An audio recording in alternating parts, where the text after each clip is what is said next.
I'm talking about the kind of diplomacy that's going to end the destruction of your country. Yes, but if you Mr. President, with respect, I think it's disrespectful for you to come into the Oval Office and try to litigate this in front of the American media. Right now, you guys are going around and forcing conscripts to the front lines because you have manpower problems. You should be thanking the President for trying to bring an end to this conflict. Have you ever been to Ukraine that you say what problems we have? I have been to. Come once. I've actually watched and seen the stories, and I know what happens is you bring them on a propaganda tour, Mr. President. Do you disagree that you've had problems bringing people into your military? And do you think that it's respectful to come to the Oval Office of the United States of America and attack the administration that is trying to prevent the destruction of your country? A lot of questions. Let's start from the beginning. Sure. First of all, during the war, everybody has problems, even you, but you have nice ocean and don't feel now, but you will feel it in the future. God bless. You don't know that. God bless. You God bless. You will not have a war. Don't tell us what we're going to feel. We're trying to solve a problem. Don't tell us what we're going to feel. I'm not telling you. Because you're in no position to dictate that. That's exactly what you're doing. You're in no position to dictate what we're going to feel.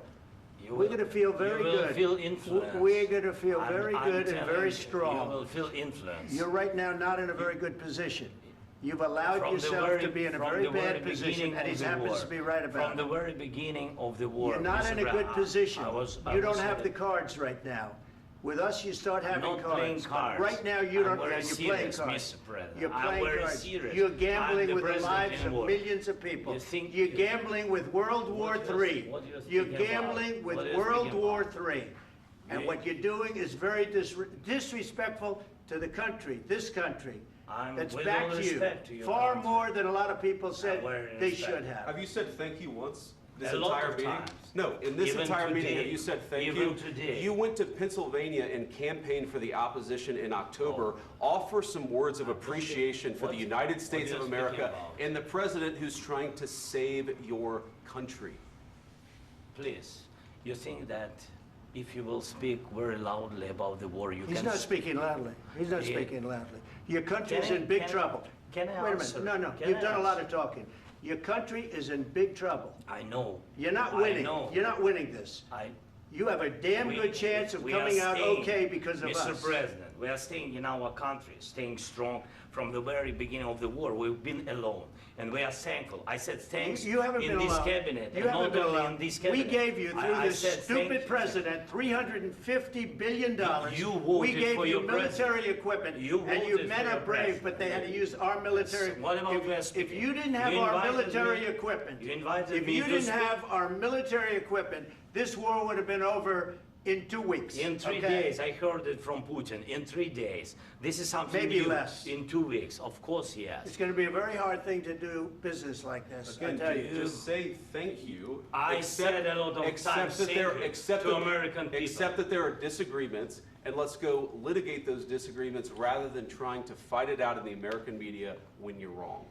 We know that you're wrong. But you see, I think it's good for the American people to see what's going on. I understand, sir. I think it's very important. That's why I kept this going so long. You have to be thankful. You don't have the cards. Thankful. You're buried there. Your people are dying. You're running I low know. on soldiers. Listen, you're running low on soldiers. It would be a damn good thing. And then you tell us, I don't want a ceasefire. I don't want a ceasefire. I want to go and I want this. Look.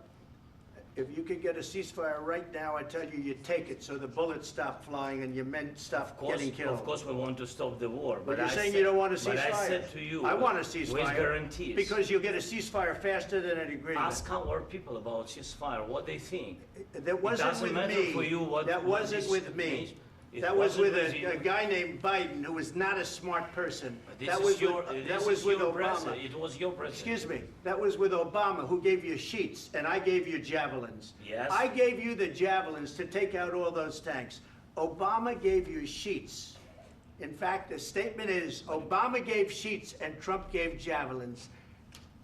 You got to be more thankful, because let me tell you, you don't have the cards. With us, you have the cards. But without us, you don't have any cards.